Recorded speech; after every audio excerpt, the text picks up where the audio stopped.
အားလုံးပဲမင်္ဂလာပါခင်ဗျာကျွန်တော်ဒီနေ့မျှဝေဆွေးနွေးပေးမယ်နိုင်ငံတကာသတင်းအနေနဲ့ကတော့ပါကစ္စတန်နိုင်ငံနဲ့ဒီအာဖဂန်နစ္စတန်နိုင်ငံနှစ်နိုင်ငံက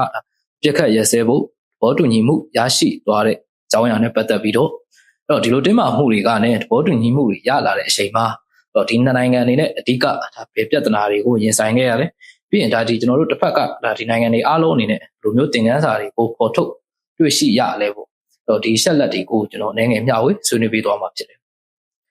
အဲ့တော့ဒီနှစ်နိုင်ငံရဲ့ဒါတင်းမာမှုတွေကိုပြန်ကြည့်ရရင်ဒါစပိုင်းမှာလေကြောင်းတိုက်ခိုက်မှုတွေနဲ့မြေပြင်တိုက်ပွဲတွေကလည်းဒါဒီနှစ်နိုင်ငံလုံးရဲ့အရသာပြည်သူဒါစံကျော်လောက်တည်ဆုံးသွားခဲ့တဲ့အချိန်မှာဒါဒီတင်းမာမှုကဒါတစားတစားမြင့်တက်လာခဲ့တယ်အဲ့တော့ကာတာနိုင်ငံနဲ့ဒီတူရကီနိုင်ငံနှစ်နိုင်ငံကဂျောင်းဝင်ပြန်ပြေးမှုတွေကြောင့်ပဲဒါဒီပြစ်ခတ်ရဲစဲဖို့သဘောတူညီမှုကအမှန်တကယ်ရရှိခဲ့တယ်အဲ့တော့ဒါလာမယ့်စနေနေ့မှာလည်းဒါဒီအစ္စတန်ဘူလ်မှာထပ်ပြီးတော့ဆွေးနွေးမှုတွေရှိတယ်အဲ့တော့ဒီနှစ်နိုင်ငံကဒါဖြစ်သွားတဲ့ပြဿနာအရင်းခံကိုပြန်ပြီးလေ့လာကြည့်ရရင်ဒီအာဖဂန်တာလီဘန်အစိုးရကဒီပါကစ္စတန်တာလီဘန်ခေါင်းဆောင်တွေနဲ့ဒါအကြမ်းဖက်သမားတွေကိုဒါသူ့နိုင်ငံမှာထားပြီးတော့ပါကစ္စတန်ကိုတိုက်ခိုက်ဖို့ခွင့်ပြုပါတယ်ဆိုပြီးတော့ပါကစ္စတန်ဘက်ကဆွဆွဲပြောဆိုမှုတွေကလည်းစဖြစ်တယ်အဲ့တော့ပြစ်ခတ်ရဲစဲရေးအခုသဘောတူညီမှုရဖို့အတွက်အဓိကအချက်၄ချက်ကိုဒါကျွန်တော်ထုတ်နှုတ်ပြီးတော့တင်ပြသွားမှာပေါ့အဲ့တော့ပထမဆုံးချက်ကဒီပါကစ္စတန်တွေကဒါအဓိကစိုးရိမ်မှုဖြစ်နေတဲ့ဒါသူတို့ပါကစ္စတန်တာလီဘန်အဖွဲ့ကိုအာဖဂန်နစ္စတန်ကဒါဒီထိရောက်စွာထိန်းချုပ်နိုင်မှုရှိမရှိပေါ်မှာအများကြီးမူတည်နေတယ်အဲ့တော့ဒီထိန်းချုပ်မှုကလည်းဒါရေရှည်မှာပြဿနာပဲပြောချင်တာကဒါသေချာမထိန်းချုပ်နိုင်ရင်ပြိပခါကထပ်ပြီးတော့ဖြစ်လာ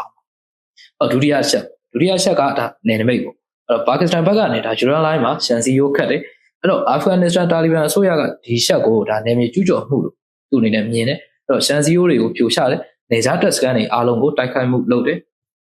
အဲ့တော့ပြဿနာကဒီယူရန်လိုင်းကိုအတိမတ်မပြုတ်လာကနေစပြီးတော့ဖြစ်သွားတာတတိယချက်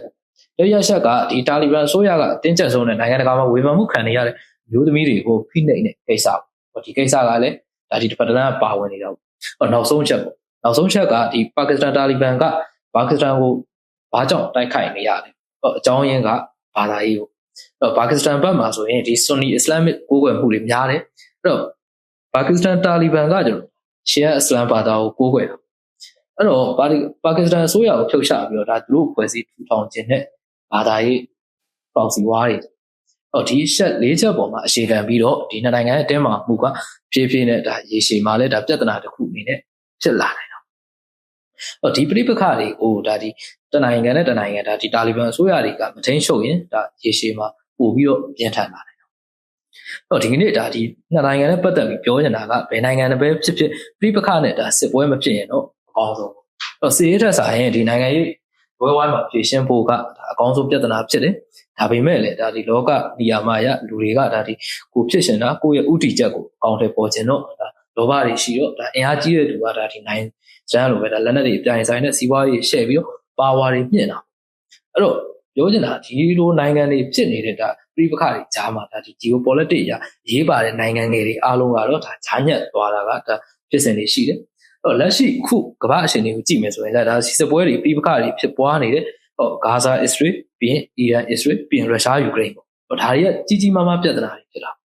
ဒီနေ့ဒါမျှဝေဆွေးနွေးပေးသွားတဲ့အကြောင်းအရာနဲ့ပတ်သက်ပြီးတော့ဒါဒီကိုရီနိုင်ငံအနေနဲ့ကလည်းလက်ရှိအခြေအနေအရဒီခုဒါဆွေးနွေးညှိနှိုင်းမှုတွေမရှိဘဲနဲ့ဒါငြိမ်းချမ်းရေးအနေနဲ့ရဖို့လမ်းမမြင်နိုင်ဘူးအဲ့တော့ဒါလီလက်နက်ကင်တိုက်ပြီးတော့လည်းငြိမ်းချမ်းရေးရဖို့ဆိုတာကလည်းမဟုတ်ဘူးပေါ့အဲ့တော့မြို့ရွာပြည်သူတွေဒုက္ခရောက်ပြီးတော့လက်ရှိအခြေအနေအရလည်းဒါဖြစ်တိုက်တဲ့အခွင့်အရေးတွေနဲ့ဒါဒီဖြစ်ရှင်တာကိုရှေ့တန်းတင်နေရင်တော့ဒါဒီပြက်ခတ်ရဲစဲမှုနဲ့ပတ်သက်ပြီးတော့ရွှေပြီးတော့မျှော်တိုင်းဝေးနေအောင်ပါပဲလို့တော့ဒါကျွန်တော်အနေနဲ့မြင်မိတယ်အားလုံးကိုကျေးဇူးတင်ပါတယ်